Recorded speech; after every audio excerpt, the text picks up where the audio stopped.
Hi, this is William here, and today we're going to finish up our Robots.TXT file video, part 2. So pattern matching. Googlebot, but not all search engines, respect some pattern matching. To match a sequence of characters, use an asterisk. For instance, to block access to all subdirectories that begin with private, use user agent Googlebot disallow / private asterisk /. To block access to all URLs that include a question mark, more specifically any URL that begins with your domain name followed by any string, followed by any question mark, followed by any string. User agent is Googlebot disallow / question mark. To specify matching the end of a URL, use $.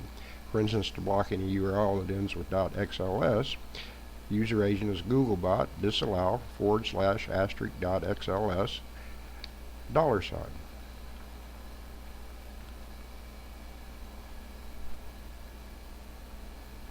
You can use this pattern matching in combination with the allow directory. For instance, if a question mark indicates a session ID, you may want to exclude all URLs that contain them to ensure Googlebot doesn't crawl duplicate pages. But URLs that end with a question mark may be a version of the page that you do want included. For this situation, you can set your Robots.TXT file as follows. User agent asterisk allow / question mark $, and then disallow / question mark.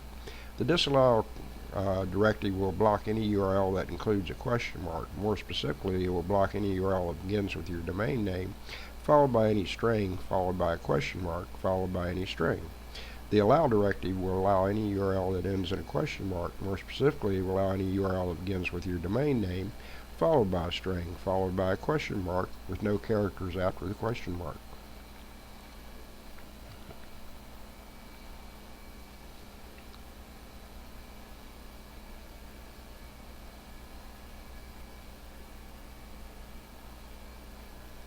Save your Robots.TXT file by downloading the file or copying the contents to a text file and saving as Robots.TXT.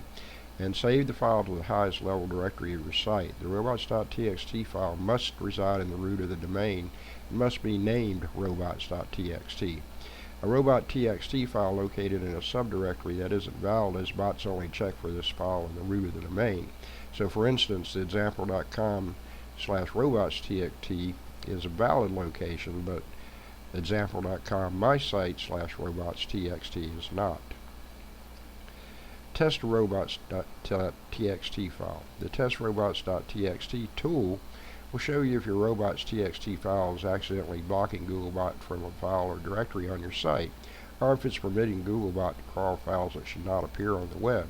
When you enter the text of a proposed Robots.TXT file, the tool reads it in the same way Googlebot does and lists the effects of the file and any problems found.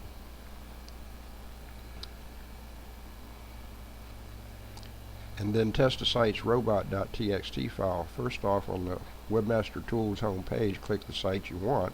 Under Health, click Block to URLs. If it's not already selected, click the Test Robots.TXT tab. Copy the content of your Robots.TXT file and paste it into the first box. In the URLs box, list the site to test again.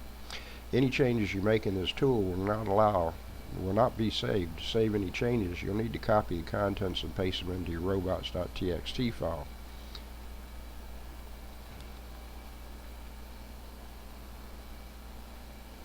This tool provides results only for Google user agents such as Googlebot. Other bots may not interpret the Robots.TXT file in the same way.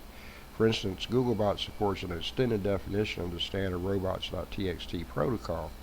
It understands allow directories as well as some pattern matching. So while the tool shows lines that include these extensions as understood, remember that this applies only to Googlebot and not necessarily to other bots that may crawl your site. And this is William, and this concludes the presentation on Robots.TXT. And that was part 2, so we'll see you the next time.